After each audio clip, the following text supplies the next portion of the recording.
माँ तो सबकी एक जैसी ही होती है। बाजार की भीड़ से निकलकर ज्यों ही मैंने कुछ खाने के लिए जेब में हाथ डाला तो चौंक पड़ा। जेब कट चुकी थी। जेब में ज्यादा कुछ था भी नहीं, बस 110 रुपए ही थे और एक 4 आने का पोस्ट कार्ड था जिसे मैंने माँ को लिखा था मगर पोस्ट नहीं कर पाया था। 3 दिन से उसे जेब में लिए ही घूम रहा था। पोस्ट कार्ड को पोस्ट कैसे करता? माँ ने पैसे जो मंगाए थे, जबकि 1 महीने से मैं बेरोजगार था। नौकरी छूट चुकी थी, उसी के लिए महीने भर से दफ्तरों की खाप छान रहा था, मगर अभी तक नौकरी नहीं मिली थी। माँ ने चिट्ठी में लिखा था कि बेटा, घर में एक पैसा भी नहीं है। मैं और तुम्हारी बहन उधार से राशन खरीदकर पेट भर रहे हैं। जल्दी करके 1000 रुपए भेज दो, वरना उधार मिलना भी बंद हो जाएगा। मैंने पोस्ट कार्ड में लिखा था कि माँ उधार लेकर कुछ दिन और काम चला, बहुत मजबूर है, नौकरी छूट गई है।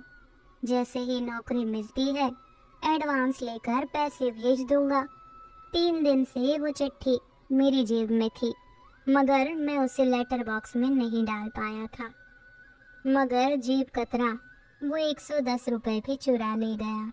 जिसकी नौकरी चली गई उसके लिए 110 रुपए भी लाखों के बराबर होते हैं।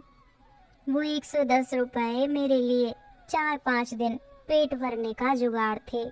ये मेरी जिंदगी का सबसे खराब वक्त था।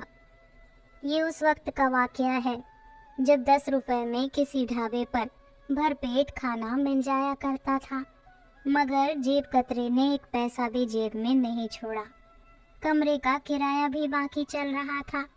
उधर माँ और बहन की चिंता भी सता रही थी। मैंने अपना कुछ जरूरी सामान बेचकर जैसे तैसे कुछ दिन और काम चलाया। फिर मुझे एक कपड़े की दुकान में छोटी सी नौकरी मिल गई, मगर अजनबी को एडवांस कौन देता है?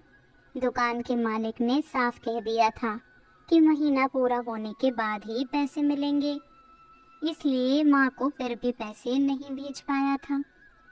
फिर एक दिन माँ की चिट्ठी आ गई। लिखा था, बेटा, तुम्हारे भेजे हुए 1000 रुपए का मनी ऑर्डर मिल गया। मैंने लाला का पूरा हिसाब कर दिया और मैं और तुम्हारी बहन कुशल मंगल है। तुम भी अपना ख्याल रखना, ज्यादा खर्चा मत करना, बहन की शादी भी करनी है, इसीलिए पैसे बचाना। मैं चिट्ठी पढ़कर आश्चर्य में पड़ गया, क्योंकि मैंने तो पैसे भेजे ही नहीं थे।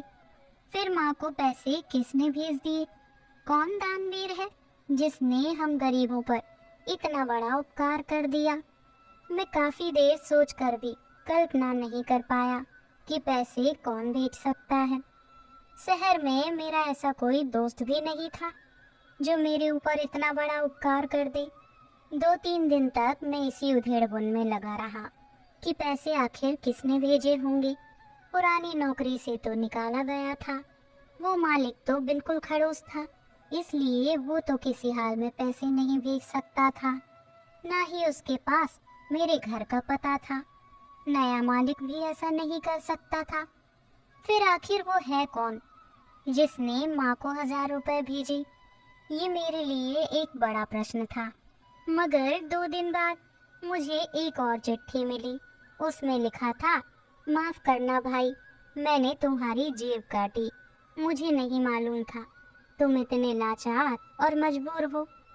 वैसे पहनावे से तुम मुझे इतने गरीब नहीं लग रहे थे। मैंने माँ को लिखा, तुम्हारा खत पढ़ा तो मेरी आंखें भर आई। खत में तुम्हारा और माँ दोनों का एड्रेस था। भाई, 110 रुपए तुम्हारी जेब में थे और 890 रुपए मैंने उसमें मिलाकर माँ को मनी ऑर्डर भेज दिया।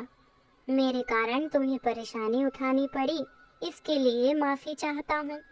बात को दिल पर मत लेना, माँ तो माँ होती है, वह सबकी एक जैसी होती है।